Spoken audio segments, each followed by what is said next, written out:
Hey guys, my name is Endy and today I'll be giving you my 5 tips to instantly up your design skills.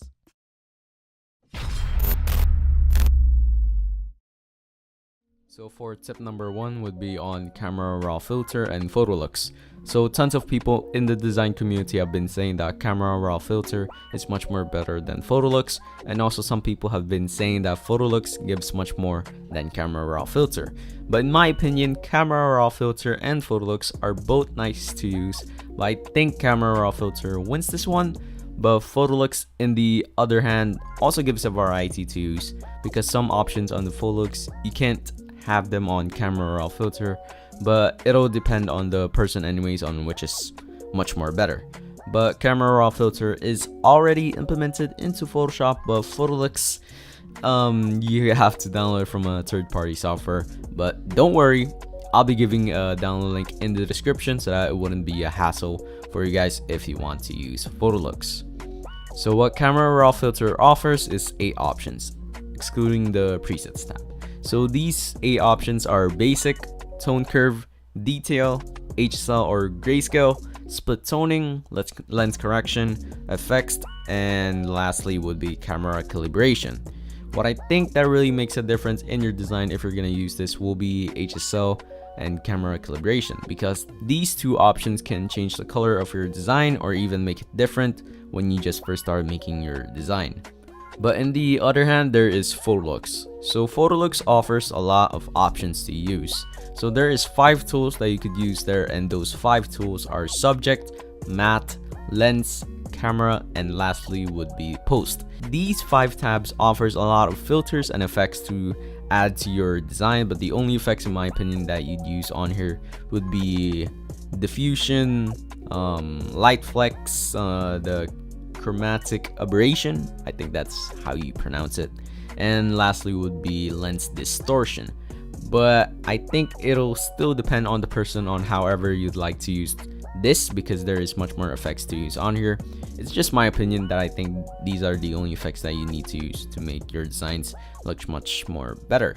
But anyways, that'll be it for tip number 1. So for the second tip would be these 2 filters that I've been consistently using on each of my designs, and those 2 filters are selective color and color lookup. Actually, I just learned about selective color last week because I thought that this filter is just a duplicate of camera raw filter, but then my teacher told me about this filter. Then I realized that, oh shit, this filter is really a useful filter to change a design's color or any kind of photo that you want to use this for. But selective color is an option that you can use under the layers tab, or also you could go get it at image, adjustments, then there is selective color. So what selective color does is that it's basically a filter where you could change certain areas of a color or turn it to a different shade of the color. Then this filter is a must use for every designer because it really changes the color of a design and makes it stand out more. I'm surprised actually that I just learned about this now. Like seriously, I've been designing for a year now and how haven't I seen this? Like what the fuck? But anyways, moving on to color lookup. This filter, I've actually explained it on another video, which was the 5 tips to become a better graphic designer. I'll have a video link in the description or right now if you guys want to go watch that video, because it's also explained some stuff that could help you out if you want your designs to become much more nicer. But anyway, what color lookup does is that it makes you choose a variety of different CCs that you could use for your design, but don't overdo it though, because if you do, your design will look odd and it will look weird for the CC, or sometimes it might look harsh. So if you want to use this, I highly suggest to mess around with the opacity a bit. Like maybe around 25 to 50% is a good number to mess around with, because I've actually done this before. I made a CC too much contrasted or too much saturated, and some people told me about it, and yeah, so I just learned about it. So I just wanted to tell you guys my experience with that. But it'll still depend on how you like it to be anyways, because that's just how it is. I'm just giving you guys a heads up for anyone who wants to use this filter. But anyways, that'll be it for tip number 2. Moving on to tip number 3 would be filter gallery. So this tip won't be as much help for the old designers since I'm most positive that almost every designer knows this, but for the incoming graphic designers, then this would probably help you a lot. So what filter gallery offers is already in the name, filter gallery. Like, I don't need to explain much more of this because it's already in the name, filter gallery. But yeah, that was a joke, so yeah. Please laugh, I'm so lonely.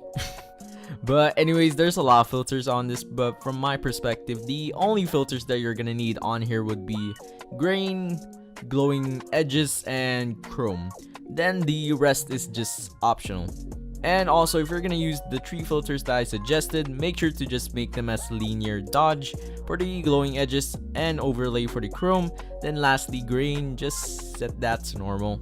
Also, it's gonna be up to you on how you want the opacity to be. I just normally set them at around 5 to 30%. And yeah, I think that's actually it. I don't really need to explain much more further because you guys already get the point on this tip. Yeah, so moving on to tip number 4. So for tip number 4 would be Topaz Labs Adjust 5. So this is basically like Photolux because you need to download it from another website, but don't you worry, I'll have a download link in the description so that it wouldn't be a hassle for anyone who's interested in getting the plugin. Likewise for Photolux, because I'll have them in the description also, and also a video tutorial for you guys if you guys don't know how to download it. And yeah, so Topaz Labs is a very good plugin because the plugin itself emphasizes your picture and it really makes the picture look even sharper. But if you go too overboard on the plugin, then you'll end up having results like this. You see this? This is shit. Don't overdo it. I'm telling you, this is shit. I hope that I'm showing a photo right now, or this would be awkward as fuck. But yeah. So always make sure to just put the right amount on each setting that you're gonna do this for. I myself don't tend to use this that often, but occasionally when I need it, like for example, I need to make this render much more sharper because sometimes a render is a bit blurred. And yeah, so I go to Topaz Labs to make the render look even much more sharper because there's a difference when you're using this plugin than just the normal sharpen filter.